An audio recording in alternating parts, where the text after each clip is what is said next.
इसके साथ। तो that's my long and simple answer. बिल्कुल ठीक है, यानी अगर कोई चीज़ ओवर टाइम ग्रो की है तो उसको ओवर टाइम आप अपनी पॉलिसी से ख़त्म भी कर सकते हैं। एकदम सर्जरी करने की ज़रूरत नहीं है, छोटे छोटे स्टेप्स लें और उसके बाद आप दूसरी मुतबादिल पॉलिसी सामने ला सकते हैं। क्वेश्चन ज़्यादातर स्ट्रेटजी और पॉलिसी के हवाले से ही है। ज़ाहिर है सालेहा लाहौर से क्या जानना चाह रही हैं? जो हमारी प्रोविंशियल और फेडरल गवर्नमेंट्स हैं, why aren't they making the strategies to export the surplus wheat like to the countries Somalia, Sudan, Egypt? These countries are actually facing the shortage at the moment, so why we don't export the wheat to them? इस तरह से जो हमारा farmer है वो भी नाराज़ नहीं होगा डेफिनेटली, और हमें जो एक फॉरेन एक्सचेंज है वो भी मिल जाएगी। देखिए, गंदम एक्सपोर्ट भी होती है, इंपोर्ट भी होती है। ये आपने देखा बुज़दार के ज़माने में कुछ ये शुगर और गंदम के ऊपर इश्यूज चलते रहते हैं।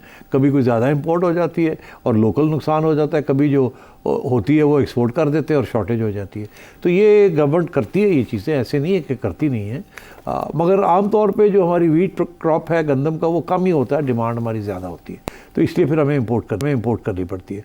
और दूसरी बात ये है कि स्मगलिंग भी बड़ी होती है टू अफ़गानिस्तान, और जब इंडिया पंजाब के अंदर कोई प्रॉब्लम हो तो फिर इधर से भी स्मगलिंग होनी शुरू हो जाती है।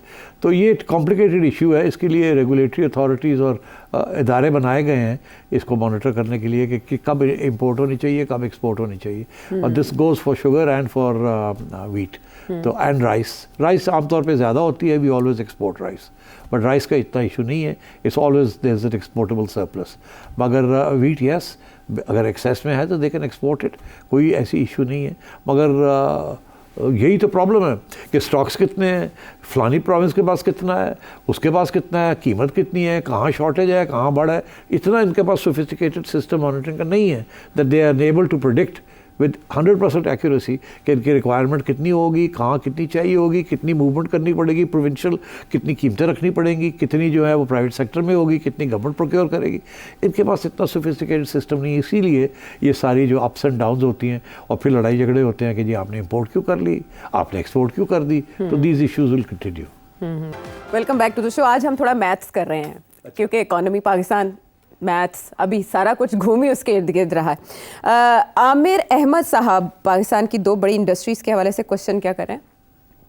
सेठी साहब, ये जो पाकिस्तान की दो बड़ी अहम इंडस्ट्रीज हैं, एक टोबैको इंडस्ट्री और दूसरी शुगर इंडस्ट्री, इनको अगर हुकूमत नेशनलाइज कर ले तो इसमें क्या हर्ज है? जिनमें से एक पे तो कंट्रोल है पीटीआई के सियासतदानों का, और शुगर इंडस्ट्री जिसके ऊपर हमारे पीएमएलएन और पीपल्स पार्टी वालों का कंट्रोल, जो भी मसले मसाइल हैं हमेशा के लिए उनको खत्म करे और उनको अपने हाथ में ले ले इनका कंट्रोल। इसमें क्या हर्ज है? क्या ये मुमकिन नहीं है?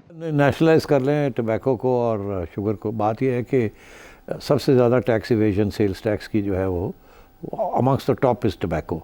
कहानियाँ ऐसी हैं कि वो टोबैको निकलती है, ट्रकों में लोड होती है फैक्ट्री से, और वो अफ़गानिस्तान का बॉर्डर क्रॉस करती है, और तक क्योंकि उधर फिर सेल्स टैक्स नहीं है, एक्सपोर्ट हो रहा है वो, और वो अक्रॉस द बॉर्डर जाता है और वहाँ से वो मोड़ के वापस आ जाता है उस सड़क पे, और वो फिर उसके ऊपर कोई अगला पिछला कुछ नहीं होता। तो इस तरीके से टैक्स इवेजन हो रही है ऑफ सेल्स टैक्स। अब बात यह है कि करोड़ों अरबों में ये सब कुछ हो रहा है। अब नेशनलाइज कर लें टोबैको को, मेरा ख्याल है nationalisation has not proved successful. जब भी नेशनलाइजेशन होती है तो एक मसला आप हल करते हैं, दूसरे मसले शुरू हो जाते हैं। जब ब्यूरोक्रेसी आके बैठ जाती है ऊपर तो फिर वो अच्छी खासी प्रॉफिट मेकिंग इंडस्ट्रीज जो हैं वो लॉस मेकिंग हो जाती हैं। तो मैं नहीं समझता कि nationalisation is the issue simply ये स्मगलिंग और ये जो टैक्स इवेजन है इसको तकड़ा किया जाए। और अब प्रॉब्लम ये है कि आप जिसको भी वहाँ लगाते हैं इसको रोकने के लिए वो खुद ही करप्शन में फिर इन्वॉल्व हो जाते हैं, whether it is one institution और अनदर इंस्टीट्यूशन। वो ग्राउंड लेवल पे इस किस्म का कल्चर है कि उसके बगैर चारा नहीं है। So these are difficult issues, but I don't think nationalization is the answer. दूसरी बात आई इस शुगर के बारे में। अच्छा, अब शुगर जो है that is a critical industry for Pakistan. इसके ऊपर बहुत से इश्यूज बनते हैं। मेरा अपना मौक़िफ़ तो बड़ा सीधा सा है कि हमारी शुगर इंडस्ट्री होनी नहीं चाहिए, शुरू से आखिर तक होनी नहीं चाहिए। ये इसके बहुत से नेगेटिव कॉन्सिक्वेंसेस हैं कि ये जो एग्रीकल्चरल ज़मीन है जो कि गंदम और कॉटन के लिए इस्तेमाल की जा सकती है और राइस के लिए, जो कि ऑल आर एक्सपोर्टेबल आइटम्स, वो हम नहीं करते, और उसकी ज़मीन कम होती जा रही है, एकरेज कम होती जा रही है, और ये शुगर जो है ये बनती जा रही है, और ये जो है इसके ऊपर सब्सिडीज़ मिलती हैं, अरबों रुपए की सब्सिडीज़ हैं। 100 अरब से भी ज़्यादा की सब्सिडी इस इंडस्ट्री को मिलती है, और सारे सियासतदान, और अब तो मैं कहता हूँ कि रियासत के इदारे भी इसमें इन्वॉल्व हैं। तो ये जिस दिन ख़त्म होगी उसमें आपकी जो बहुत बड़ी तब्दीली आएगी इस मुल्क के अंदर। अब लोग कहते हैं लो जी अरबा रुपए दी, खरबा रुपए की इंडस्ट्री है, कैसे आप कर देंगे, इतने लोग बेरोज़गार हो जाएंगे, ये हो जाएगा वो हो जाएगा। बात ये है कि ये सबसे ख़तरनाक इंडस्ट्री है। हमें शुगर की सारी शुगर इंपोर्ट करनी चाहिए, जितनी ज़रूरत हो उतनी कर लें। वो शुगर सस्ती भी है और ये महंगी भी, ये हमारा पानी भी बहुत इस्तेमाल करती है, और ये हमारी दूसरे क्रॉप्स जो हैं, जो एक्सपोर्टेबल क्रॉप्स हैं, उसको भी नहीं होने देती।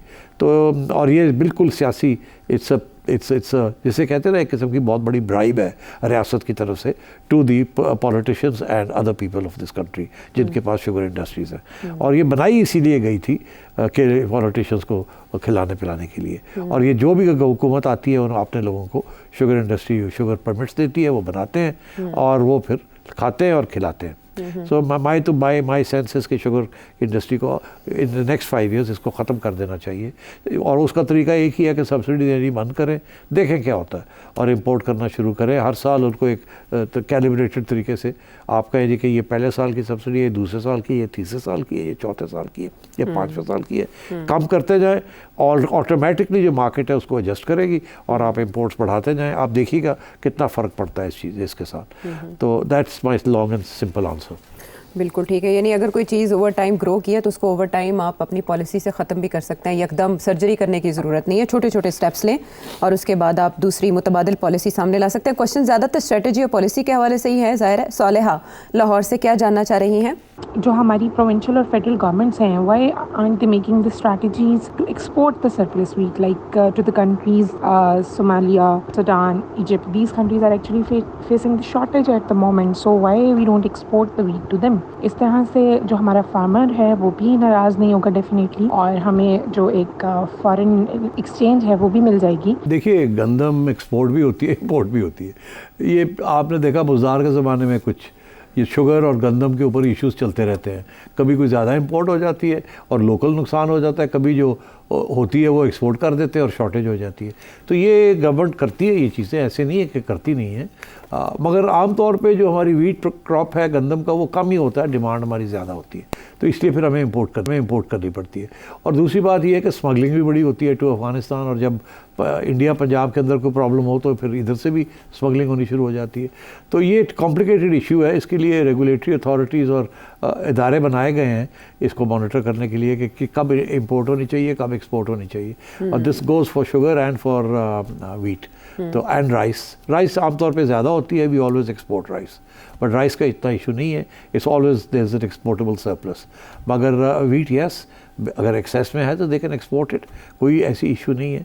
मगर यही तो प्रॉब्लम है कि स्टॉक्स कितने हैं, फलानी प्रोविंस के पास कितना है, उसके पास कितना है, कीमत कितनी है, कहाँ शॉर्टेज है, कहाँ बढ़ा है, इतना इनके पास सोफिस्टिकेटेड सिस्टम मॉनिटरिंग का नहीं है that they are able to predict with 100% accuracy कि इनकी रिक्वायरमेंट कितनी होगी, कहाँ कितनी चाहिए होगी, कितनी मूवमेंट करनी पड़ेगी प्रोविंशियल, कितनी कीमतें रखनी पड़ेंगी, कितनी जो है वो प्राइवेट सेक्टर में होगी, कितनी गवर्नमेंट प्रोक्योर करेगी।